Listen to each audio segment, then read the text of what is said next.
Good morning. We are standing here. It's Saturday morning and the weather is awesome here in Denmark. We are in Rødme right now. This is a small city next to Odense, which is the third biggest city in Denmark.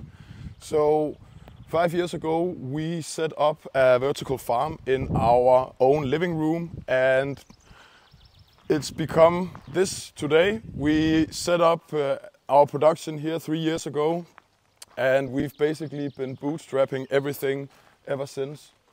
So we got an investment of 6,000 euros in the beginning, but we managed to take that capital and actually build this whole place with it. So come in, I will show you around. I'm going to give you an update on the farm today because we are usually doing this on YouTube. Yeah, once every while we are doing a little update on the farm. So how's it going? How's everything running? Is there any updates from the farm? So yeah, it's Saturday and because of that no one is here. So we might have some time to make some videos and just update you guys on how it's going for the farm. So as you can see here, everything looks great and the farm is running really smooth. It's really going great in here. And yeah, it's just really great to see that the things that we're working on works. Like we have been working on some irrigation, some automatic watering, and it's basically just filling up the top tray and then letting all the water trickle down. So it's basically just using some valves, as you can see. So it's basically just a valve with a company that we're working together with. They are producing these in Denmark. And as you can see here, we can just empty the water out again. And it's just a matter of how do we put the valves on top. It's been really difficult for us in here to get watering right because the floor is so crooked in here. It's basically going like this down to a drain. And in the beginning we thought, yeah, we want a drain, so it's gonna be awesome. But when you want to do automatic watering, you want everything to be level.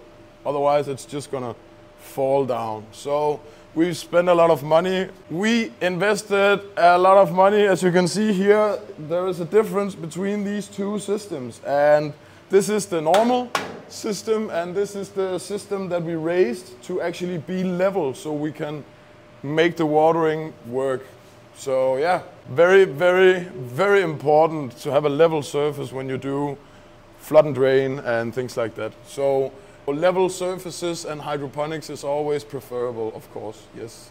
Please don't make the same mistakes as we did. We put up these sticky hygrometers so we can always see the temperature and the humidity, and they are pretty cheap. I'm not so sure how accurate they are, but they give a picture of how the climate looks inside of the room. The fans have been working really good.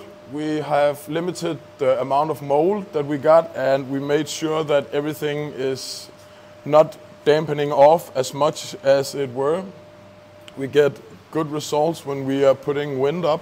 So yeah, we are going to keep doing that. And maybe also put wind up on some of the other systems to make sure that the airflow is really nice in here. So, Anders, what is this big box that you have been creating, you are wondering? I'm happy you're asking, because this is actually a new pasteurizer. So this is actually a new pasteurizer for the mushroom bags. This is something that we built to look like the other pasteurizer that we have in the back. If you didn't saw that, then it's in the masterclass video of the mushrooms.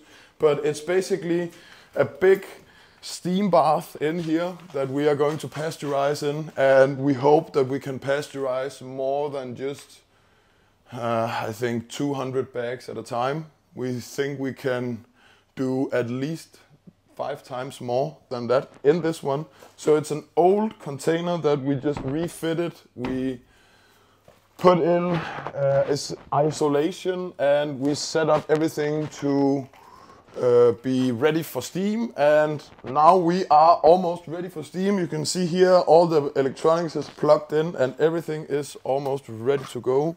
This is a container that we are in the process of refitting to fit with production of plants.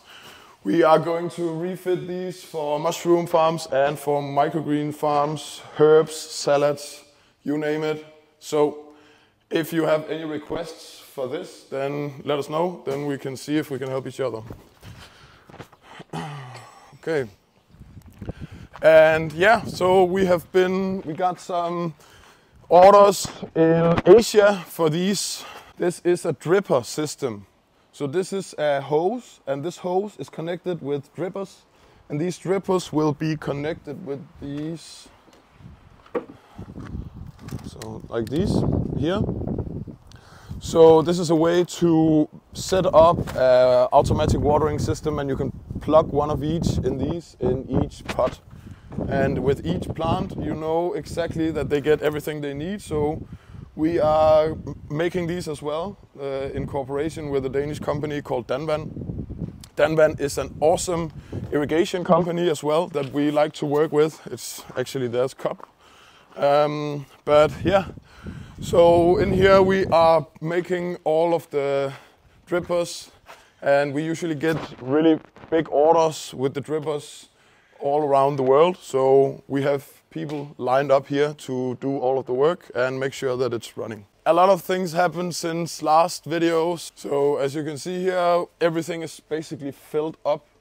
We started growing new mushroom species, new varieties, and we got this machine here.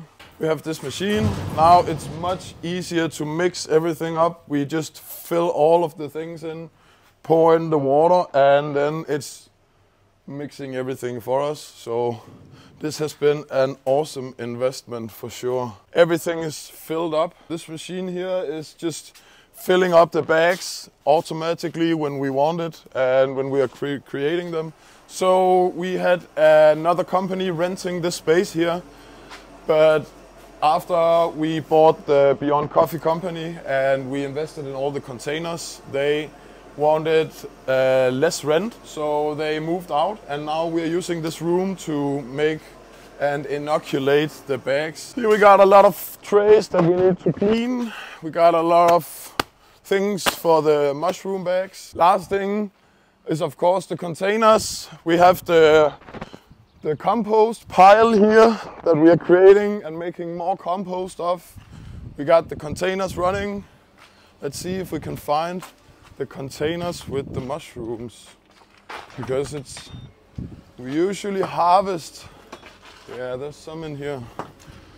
So we usually harvest one container at a time and then make sure that it's keep a new flush all the time. Yeah, so we still got some great yield on these bad boys. So everything goes really good here.